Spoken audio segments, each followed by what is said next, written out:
नमस्कार, स्वागत है आप लोगों का। एक वीक के करंट अफेयर सेशन यानी पिछले सप्ताह के 7 दिनों के जितने भी इम्पोर्टेंट यानी आज तक यानी संडे तक के जितने भी इम्पोर्टेंट एमसीक्यू के माध्यम से करंट अफेयर बनते हैं, उसको हम लोग पहले पढ़ चुके हैं। अब इसे रिवीजन करेंगे हम लोग और अपने माइंड में या कॉपी में आप इसको लिख के रखिएगा। बहुत ही इंपॉर्टेंट करंट अफेयर है, आप इसको देखना ना भूलें और अपने ग्रुप में भी शेयर कीजिए ताकि डेली करंट अफेयर से अवेयर रहें अपने भाषा में, सामान्य भाषा में। आइए हम लोग पहला प्रश्न से शुरुआत करते हैं। तो पहला प्रश्न है, 12 मई 2026 को लगातार दूसरी बार असम के मुख्यमंत्री के रूप में किसने शपथ ली? तो असम के दूसरे मुख्यमंत्री यानी गैर कांग्रेसी व्यक्ति हेमंत बिस्व शर्मा जो बीजेपी के दूसरे टर्म यानी इस बात को समझिए बीजेपी के तीसरे टर्म यानी 10 साल बाद तीसरी सरकार यानी तीसरी टर्म की सरकार में भी मुख्यमंत्री के रूप में बने और ये ऐसा इतिहास असम के इतिहास में, राजनीतिक इतिहास में गैर कांग्रेसी व्यक्ति जो दूसरी बार मुख्यमंत्री बना है। अगला है, भारत के chief of defence staff CDS के रूप में किसे नियुक्त किया गया?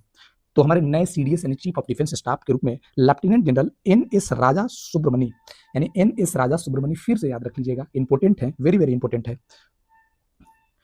कच्चे तेल की कीमतों के बीच मई 2026 में भारतीय रुपया गिरकर डॉलर के मुकाबले कितने रिकॉर्ड स्तर पर पहुंच गया? तो ये क्वेश्चन आपके लिए डेली यानी रोज घटता बढ़ता रहा है, तो अप्रोप्रिएट नहीं है ये। इस बात को याद रखिए कि सबसे ज्यादा रिकॉर्ड स्तर पर लगभग 96 रुपए के आसपास रुपए चल गए हैं और समझिए कि ये रिकॉर्ड स्तर पर है। इसके पीछे का कारण स्ट्रेट ऑफ हॉर्मुज के बंद होना और भारतीय रिजर्व रुपया यानी फॉरेन रिजर्व एक्सचेंज है, उसमें देखिए कि सरकार के द्वारा भी ये कई इनिशिएटिव लिए जा रहे हैं ताकि ये जो फॉरेन रिजर्व एक्सचेंज है वो ज्यादा वेस्ट ना हो या आप ज्यादा खर्च ना करें या कम ना हो।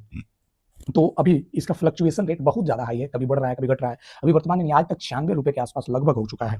अगला प्रश्न है, हाल ही में किस देश में अरबी गॉबी नामक रोबोट बौद्ध भिक्षु संप्रदाय में शामिल होने वाला दुनिया का पहला रोबोट बना? तो ये साउथ कोरिया यानी दक्षिण कोरिया के द्वारा वहां स्थापित, इसका नाम है गॉबी रोबोट, जो बौद्ध भिक्षु संप्रदाय में शामिल हुआ था। हमारे लिए कितना इंपॉर्टेंट करंट अफेयर है, इसको आप जरूर याद रख लीजिएगा। हाल ही में किस वायरस के संक्रमण के कारण स्पेन के में एक क्रूज शिप पर आपातकाल जैसी स्थिति उत्पन्न हो चुकी थी? तो ये हंता वायरस अभी हाल ही में चर्चा का केंद्र पूरे विश्व में रहा और WHO के द्वारा ये सुरक्षा पैमाने के दृष्टिकोण से चेतावनी जारी की गई थी। तो हंता वायरस जरूर याद रख लीजिएगा, स्पेन में क्रूज शिप पे आपातकाल जैसी उत्पन्न हो चुकी थी, उसे क्वारंटाइन रखा जा रहा था। अगला प्रश्न है, विटली पुरस्कार जिसे हम ग्रीन ऑस्कर के नाम से भी जानते हैं, किस भारतीय को सम्मानित किया गया? तो ये प्रवीण शेख को ग्रीन ऑस्कर यानी 2026 के विटली पुरस्कार से सम्मानित किए गए। अगला प्रश्न है, तीरंदाजी वर्ल्ड 2026 में संघाई में किस देश की महिला रिकवरी टीम स्वर्ण पदक जीती? तो भारत की महिला रिकवरी टीम ने स्वर्ण पदक जीता और ये कहाँ आयोजित हुआ था? तो चीन के संघाई में। प्रतिवर्ष 12 मई को अंतर्राष्ट्रीय नर्स दिवस किसकी जयंती के उपलक्ष्य में मनाया जाता है? तो option number B, Florence Nightingale द्वितीय विश्व युद्ध में घायल सैनिकों को मदद यानी नर्स के रूप में सेवा दे रही थी। इनकी जन्म जयंती पर हम लोग अंतर्राष्ट्रीय नर्स दिवस मनाते हैं। भारत सरकार द्वारा जारी आंकड़ों के अनुसार अप्रैल 2026 में उपभोक्ता मूल्य सूचकांक यानी सीपीआई आधारित खुदरा महंगाई दर कितनी दर्ज की गई थी? ऑप्शन नंबर बी इसका सही उत्तर हो जाएगा, 4.1 दर्ज की गई थी। हाल ही में किस देश में फैले हंता वायरस के संक्रमण के बाद विश्व स्वास्थ्य संगठन ने नए वैश्विक यात्रा दिशा निर्देश जारी किए? ये स्पेन में यानी स्पेन में ऐसे यात्रा जारी की गई है। तो ऑप्शन नंबर बी सही उत्तर हो जाएगा। डीआरडीओ द्वारा हाल ही में किस स्वदेशी तकनीक के इंजन का सफल ग्राउंड रन पूरा किया गया जो रडार के पकड़ में नहीं आएगी? तो ये option number A, stealth unmanned combat aerial vehicle. तो ऑप्शन नंबर ए सही उत्तर हो जाएगा। ईरान और अमेरिका के बीच बढ़ते मध्य पूर्व संकट को सुलझाने के लिए किस संगठन ने ब्रुसेल्स में अपनी आपातकालीन मीटिंग बुलाई थी? ये राजनीतिक पूरे वैश्विक चर्चा का केंद्र है। इसमें यूरोपियन यूनियन यानी ऑप्शन नंबर बी के द्वारा ईरान और अमेरिका के बढ़ते संकट के बीच राजनीतिक स्थिति में आपातकालीन बैठक बुलाई गई थी, यूरोपियन संघ। अब ईयू की स्थापना कब हुई थी, इसको आप कमेंट कीजिएगा। भारत ने हाल ही में किस देश के साथ मिलकर नेटजेन 6G कनेक्टिविटी प्रोटोकॉल के पहले मसौदे को अंतिम रूप दिया? ये दक्षिण कोरिया के साथ मिलकर 6G कनेक्टिविटी यानी 5G पूरे भारत में अभी थोड़ा वीक है, हर गांव वगैरह में भी 5G का कनेक्टिविटी नहीं, लेकिन भारत एक कदम आगे बढ़कर 6G कनेक्टिविटी प्रोटोकॉल के मसौदे पर अंतिम रूप दे रहा है। हाल ही में सुर्खियों में रहा विटली पुरस्कार, जिसके बारे में हम लोग पढ़ चुके हैं। इसके लिए राष्ट्रीय अभियान जिसे प्रवीण शेख को किस क्षेत्र में यानी किस क्षेत्र के संरक्षण के लिए पुरस्कार मिला था? तो ये ऑप्शन नंबर 20 का सही उत्तर हो जाएगा, जिसमें तटीय और नदी आर्द्रभूमि यानी वेटलैंड के संरक्षण के लिए विटली पुरस्कार, जिसे ग्रीन ऑस्कर के नाम से भी हम लोग जानते हैं। हाल ही में सुर्खियों में रहा अगलेगा द्वीप रणनीतिक रूप से किस महासागर में स्थित है, जहां भारत की रक्षा सहयोगी बुनियादी ढांचों को मजबूत किया है? तो ये हिंद महासागर में, मैंने आंसर भी दी रखी है, जिसमें हिंद महासागर में स्ट्रैटेजिक लोकेशन यानी अगलेगा द्वीप स्थित है। ये भारत के सामरिक दृष्टिकोण से बहुत महत्वपूर्ण है। भारत के उद्योग परिसंघ, जिसे शॉर्ट फॉर्म CII बोलते हैं, वार्षिक शिखर सम्मेलन 2026 के दौरान प्रतिष्ठित संगठन के नए अध्यक्ष के रूप में किसे नियुक्त किए गए? तो option number B, R Mukundan को वार्षिक शिखर सम्मेलन किसका, भारतीय उद्योग परिसंघ का नए अध्यक्ष के रूप में नियुक्त किए गए। वरिष्ठ भारतीय राजनयिक प्रशांत पीसे ने हाल ही में किस देश के नए राजदूत नियुक्त किए गए हैं? तो ये ओमान के नए राजदूत नियुक्त किए गए हैं यानी डिप्लोमेट नियुक्त किए गए हैं। ऑप्शन नंबर ए सही उत्तर हो जाएगा। भारतीय मौसम विभाग आईएमडी द्वारा हाल ही में लॉन्च की गई पहली एआई सक्षम ब्लॉक स्तरीय मानसून पूर्वानुमान प्रणाली का मुख्य लाभ क्या है? ये एआई बहुत ही महत्वपूर्ण है। इसमें महत्वपूर्ण क्यों है? तो जानिए कि ये अत्यधिक स्थानीयकृत यानी लोकलाइज और सटीक पूर्वानुमान बताएगा। जैसे हम लोग मौसम और जलवायु का परिभाषा में दो टर्म का यूज करते हैं। मौसम अल्प दिनों का होता है और जलवायु लंबे समय का होता है। तो मौसम में क्षणिक बदलाव होता है, तो इसलिए एआई का प्रयोग बहुत ही महत्वपूर्ण है। तो इस एआई का नाम क्या है? सक्षम ब्लॉक स्तरीय एआई। एआई ये याद रख लीजिएगा आप लोग। हाल ही में खोजी गई पौधे एक नई और अत्यंत दुर्लभ प्रजाति के मेलानो सीरीज पैड्री का संबंध किस भारतीय राज्य से है? तो ये संबंध सिक्किम भारतीय राज्य से है। सिक्किम का स्थापना दिवस 16 मई को मनाया गया। 16 मई 1975 में भारत में शामिल हुआ था। सिक्किम का कैपिटल कहाँ है? आप कमेंट में पिन मैसेज कीजिएगा। अगला प्रश्न है, the energy and resource institute TERI द्वारा हाल ही में रणनीतिक रिपोर्ट यानी इंडियन न्यूक्लियस एनर्जी विजन का मुख्य फोकस किस तकनीक पर आधारित है? तो ये तकनीक जो है स्मॉल मॉड्यूलर रिएक्टर यानी एसएमआर डेवलपर के रूप में है, क्योंकि बड़े बड़े पैमाने में बड़े बड़े न्यूक्लियस प्लांट स्थापित करने में खूब सारा पैसा आता है और छोटे छोटे जो स्थापित होंगे उससे बड़े फायदा होगा। तो ये स्मॉल मॉड्यूलर रिएक्टर केंद्र सरकार द्वारा जारी राष्ट्रीय सेहत पहल की प्रगति रिपोर्ट के अनुसार यह कार्यक्रम किस क्षेत्र से आपसी समन्वय पर आधारित है? ये कृषि, पोषण और सार्वजनिक स्वास्थ्य यानी एग्रीकल्चर, न्यूट्रिशन और सोशल हेल्थ के अनुसार ये आपसी समन्वय पर आधारित इनिशिएटिव प्रगति रिपोर्ट है। आर्थिक रूप से कमजोर परिवारों के लिए अत्यंत रियायती दर पर भोजन उपलब्ध कराने के लिए किस राज्य सरकार मेरी रसोई योजना, याद रख लीजिएगा योजना बहुत महत्वपूर्ण है, मेरी रसोई योजना, ये पंजाब सरकार के द्वारा शुरुआत किया गया है। हाल ही में विमोचित पुस्तक कानून और सामाजिक पुस्तक the bench, the bar and the ब्रिजार के लेखक कौन है? तो भारत के सॉलिसिटर जनरल तुषार मेहता के द्वारा लिखित पुस्तक है। तो ऑप्शन नंबर बी इसका सही उत्तर हो जाएगा। हाल ही में स्वप्न साधन बोस का 79 वर्ष में के आयु में निधन हो गया। ये प्रसिद्ध फुटबॉल क्लब के पूर्व कार्यकारी अध्यक्ष थे, चेयरमैन थे। तो ये Mohan Bagan, option number B famous football club है मोहन बगान के कार्यकारी अध्यक्ष थे। इनकी निधन हो गया है।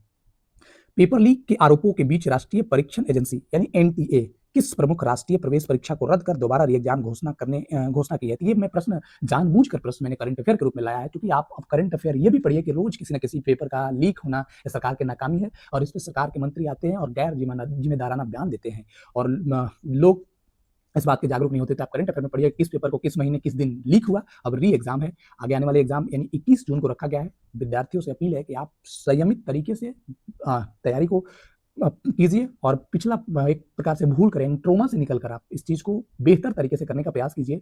नहीं तो आप ये समझिए कि आपके भविष्य यानी अंधकार में डालने का प्रयास पेपर लीक गैंग के द्वारा पूरे भारत भर में किए जा रहे थे। अगर उसमें समझिए लगभग 500,000 बच्चे भी अगर उस सीट को धोखाधड़ी से या लीक करके ले लेते हैं, तो कितने बड़े पैमाने यानी उचित विद्यार्थी जो पढ़ रहे हैं उनके लिए कितना बड़ा पाप है एक तरह से। और ये पूरे देश में भारत के कोई ऐसा राज्य नहीं है जहाँ पेपर लीक की घटना नहीं होती है। उत्तर भारत में जितनी सरकारी नौकरी के लिए युवाओं मेहनत करते हैं और उसके लिए पढ़ रहे हैं, तो इंतजार कर रहे हैं, ये सबसे बड़ी सरकार की नाकामी है। तो ये एनटीए यूजीसी नेट की परीक्षा को रद्द किया गया था। हाल ही में केंद्र सरकार के द्वारा केंद्रीय अन्वेषण ब्यूरो के वर्तमान निर्देशक का कार्यकाल 1 वर्ष का विस्तार दिया है। यह वर्तमान में इस पद पर कौन है? तभी वर्तमान में प्रवीण सूद जी केंद्रीय अन्वेषण ब्यूरो यानी सीबीआई के निर्देशक थे। उनका कार्यकाल 1 वर्षों के लिए बढ़ा दी गई है। तो अब 1 वर्ष के लिए समय काल यानी कार्यकाल को बढ़ा दिया गया है। प्रवीण सूद सीबीआई के डायरेक्टर हैं।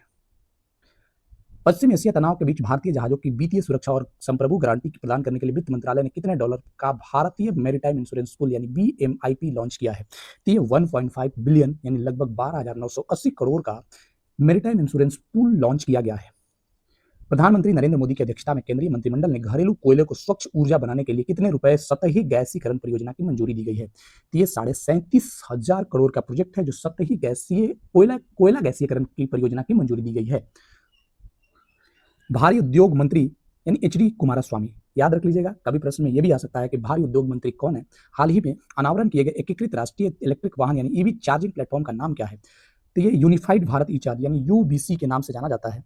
अगला प्रश्न है, भारतीय पहली integrated carbon capture utilisation and storage जिसे शॉर्ट फॉर्म में सीसीयूएस फील्ड प्रयोगशाला के उद्घाटन शिक्षा मंत्री धर्मेंद्र प्रधान के द्वारा किस संस्थान में किया गया? आईआईटी बॉम्बे यानी ऑप्शन नंबर बी सी इसका सही उत्तर हो जाएगा। Integrated carbon capture utilisation and storage, ये आज की जो ग्लोबल वार्मिंग यानी जलवायु परिवर्तन में उसमें 3-4 वर्ड्स आप सुनिएगा, जिसमें कार्बन कैप्चरिंग हो गया, कार्बन क्रेडिट हो गया और ई मिशन, ये कई सारे अल्टरनेटिव ई मिशन यानी ग्रीन एनर्जी, ये सब इंपॉर्टेंट शब्द है, पॉइंट है, आप इसको जरूर सर्च करके समझने का प्रयास कीजिएगा। आईआईटी बॉम्बे फिलहाल इसका आंसर है। अगला प्रश्न पे चलते हैं। भारत और किस देश के बीच एक ऐतिहासिक व्यापक आर्थिक साझेदारी समझौता सीईपीए आगामी 1 जून 2026 को आधिकारिक रूप से लागू होने जा रहा है। तो ये हमारे जो साझेदार देश यानी ओमान के साथ, व्यापारिक साझेदार देश ओमान के साथ समझौता हुआ जिसमें आर्थिक साझेदारी समझौता है। भारतीय बैडमिंटन पुरुष टीम के शानदार प्रदर्शन करते हुए थॉमस कप 2026 में कौन सा पदक हासिल किए थे? ब्रॉन्ज मेडल जीतकर भारतीय पुरुष बैडमिंटन टीम ब्रॉन्ज के साथ ही इन्हें संतोष करना पड़ा। हाल ही में भारतीय अध्यक्षता में संपन्न हुई 2 दिवसीय ब्रिक्स विदेश मंत्रियों की बैठक 2026 में मुख्य थीम क्या है? ये इसकी मुख्य थीम थी building for resilience, innovation, cooperation and sustainability. Option number B इसका सही उत्तर हो जाएगा। इसका याद करने का तरीका building for resilience, innovation, cooperation and sustainability, जो लंबा सा ऑप्शन रहेगा वही इसका सही उत्तर हो जाएगा। अमेरिकी राष्ट्रपति डोनाल्ड ट्रंप और चीन के राष्ट्रपति शी जिनपिंग के बीच कहां ऐतिहासिक शिखर वार्ता संपन्न हुई जिसमें प्रारंभिक व्यापार समझौते पर सहमति बनी? ये बीजिंग में वार्ता था और अमेरिकी राष्ट्रपति और चीनी राष्ट्रपति के रूप में इसका प्राथमिक व्यापार समझौते पर सहमति यानी प्राथमिक चरण में व्यापारिक समझौते पर सहमति बनी है।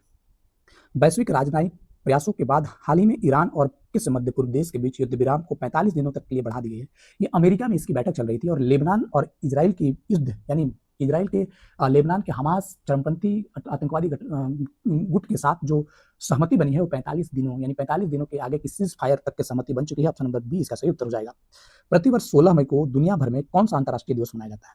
तो 16 मई को शांति के एक साथ रहने का अंतर्राष्ट्रीय दिवस यानी international day of living together in peace के साथ इसका थीम के साथ मनाया जा रहा है। अगला प्रश्न है, वैश्विक ईंधन के बीच ईंधन और ऊर्जा बचाने के उद्देश्य से भारत के किस संवैधानिक निकाय के न्यायाधीशों ने स्वेच्छा से कारपूलिंग करने का संकल्प लिया है? ये भारत के सुप्रीम कोर्ट के द्वारा ऐसा निर्णय लिया गया है।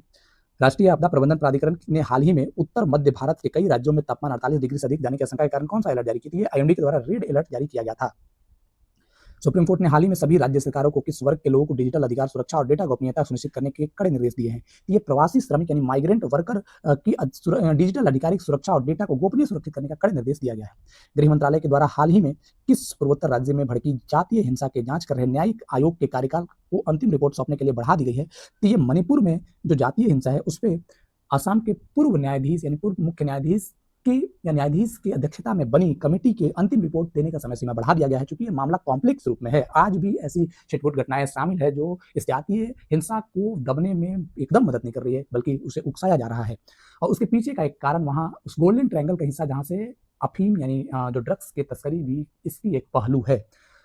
अगला प्रश्न है, भारतीय वायुसेना ने हाल ही में किस स्वदेशी लड़ाकू विमान पर लंबी दूरी की हवा से हवा में मार करने वाली लॉन्ग रेंज मिसाइल की सफलतापूर्वक एकीकृत परीक्षण किया गया है? तो ये तेजस MK-1A को हवा से हवा में मार करने वाली मिसाइल है यानी long range air to air missile है।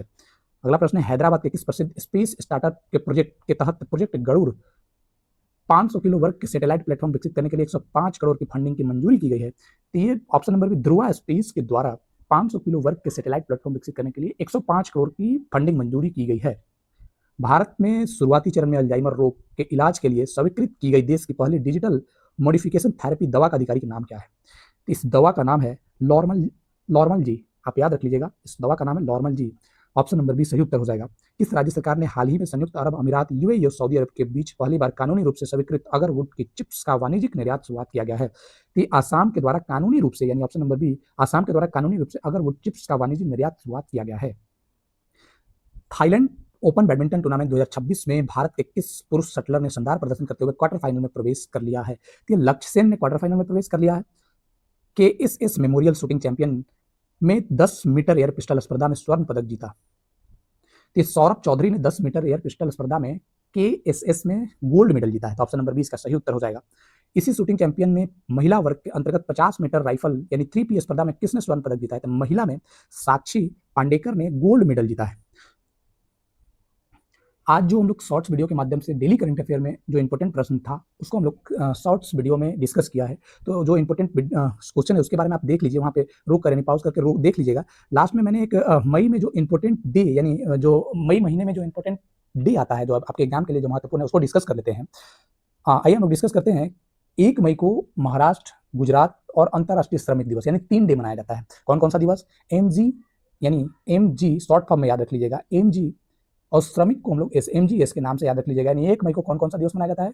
तो MGS महाराष्ट्र, गुजरात, उसी दिन अलग अलग राज्य बना था। और तीसरा श्रमिक यानी लेबर डे। तो आप याद रख लीजिएगा, या ऐसे भी याद रख सकते हैं GLM। उससे 3 मई को कौन सा दिवस मनाया जाता है? 3 मई को प्रेस स्वतंत्रता दिवस। यानी अपना जो न्यूज़ है, आप उस पर विश्वास कीजिएगा। आप कमेंट में जरूर बताइएगा कि आप इस पर विश्वास करते हैं, क्योंकि देखिए, अपने देश की किसी भी चीज़ का बुराई नहीं करना चाहिए, लेकिन क्योंकि मीडिया का बायसनेस होता है, लेकिन खबरों की सटीकता यानी ऑथेंटिकेशन की गारंटी कौन देगा? आप चूंकि न्यूज़ हैं तो न्यूज़ को ऑथेंटिकेट होकर बताना चाहिए। तो ऑप्शन 3 मई को विश्व प्रेस स्वतंत्रता दिवस के रूप में मनाया जाता है। 4 मई को हम लोग अंतर्राष्ट्रीय अग्निशामक दिवस मनाते हैं, इंटरनेशनल लेवल पे अग्निशामक दिवस मनाते हैं 4 मई को। अगला 7 मई बहुत इंपॉर्टेंट है, हमने डिस्कस भी किया था, विश्व एथलेटिक दिवस। विश्व एथलेटिक दिवस 7 मई को मनाया जाता है। 8 मई को 2 दिवस जो इंपॉर्टेंट है और स्वास्थ्य से संबंधित है, एक रेड क्रॉस दिवस 8 मई को और विश्व थैलेसीमिया दिवस, दोनों इंपॉर्टेंट है, 8 मई को मनाया जाता है। 9 मई को यूरोप डे मनाया जाता है। 10 मई को मदर्स डे यानी मई का दूसरा रविवार को मदर्स डे मनाया जाता है। 11 मई इंपॉर्टेंट है, 11 मई को राष्ट्रीय प्रौद्योगिकी दिवस मनाया जाता है, राष्ट्रीय प्रौद्योगिकी दिवस मनाया जाता है। 12 मई को अंतर्राष्ट्रीय नर्स दिवस मनाया जाता है। और ये किसके उपलक्ष्य में? तो फ्लोरेंस नाइटिंगेल, इनकी उपलब्धियां आप जरूर सर्च करके पढ़िएगा तो आपको याद हो जाएगा। 12 मई को अंतर्राष्ट्रीय नर्स दिवस के रूप में मनाया जाता है। अंतर्राष्ट्रीय परिवार दिवस 15 मई। 16 मई इंपॉर्टेंट है, राष्ट्रीय डेंगू दिवस और अंतर्राष्ट्रीय प्रकाश दिवस। 17 मई को विश्व दूर संचार दिवस और विश्व उच्च रक्तचाप दिवस यानी ब्लड प्रेशर डे भी मनाया जाता है। अंतर्राष्ट्रीय संग्रहालय दिवस 18 मई को, इंटरनेशनल संग्रहालय दिवस 18 मई को। विश्व मधुमक्खी दिवस 20 मई को, ये इतना इंपॉर्टेंट नहीं है। 21 मई बहुत इंपॉर्टेंट है, राष्ट्रीय आतंकवादी विरोधी दिवस के रूप में 21 मई को मनाया जाता है। 22 मई भी इंपॉर्टेंट है, वेरी वेरी इंपॉर्टेंट है, अंतर्राष्ट्रीय जैव विविधता दिवस के रूप में 22 मई को मनाते हैं। 23 मई विश्व कछुआ दिवस। 24 मई को राष्ट्रमंडल दिवस, इंपॉर्टेंट है, राष्ट्रमंडल दिवस 24 मई को मनाते हैं। 25 मई को थायराइड दिवस मनाते हैं। थायराइड किसकी कमी से होता है, कमेंट में मैसेज कीजिए। अंतर्राष्ट्रीय मासिक धर्म स्वच्छ दिवस यानी पीरियड डे के रूप में 28 मई को मनाया जाता है। 29 मई को अंतर्राष्ट्रीय एवरेस्ट दिवस यानी इंटरनेशनल एवरेस्ट दिवस मनाया जाता है। 30 मई को हिंदी पत्रकारिता दिवस और 31 मई वेरी वेरी इंपॉर्टेंट है, विश्व तंबाकू निषेध दिवस। तो आप जरूर याद रख लीजिएगा, इनमें से 31 मई याद रख लीजिएगा, 24 मई राष्ट्रमंडल दिवस, 22 मई और 21 मई। और अगला है अंतर्राष्ट्रीय नर्स डे, ये भी याद रख लीजिएगा। रेड क्रॉस और विश्व थैलेसीमिया दिवस ये इंपॉर्टेंट है, और विश्व एथलेटिक दिवस 3 मई भी इंपॉर्टेंट है। विश्व प्रेस स्वतंत्रता दिवस और 1 मई भी इंपॉर्टेंट है, जिसमें तीनों ही इंपॉर्टेंट है। आज के लिए जो इंपॉर्टेंट करंट अफेयर बनते थे हमने डिस्कस करने का प्रयास किया। अगर आपको अच्छा लगा तो इस वीडियो को लाइक, शेयर और चैनल को जरूर सब्सक्राइब कीजिएगा और बेल आइकन दबाना मत भूलिएगा, कारण है कि आपके पास नोटिफिकेशन बहुत जल्द पहुंच जाएगा। थैंक यू, धन्यवाद।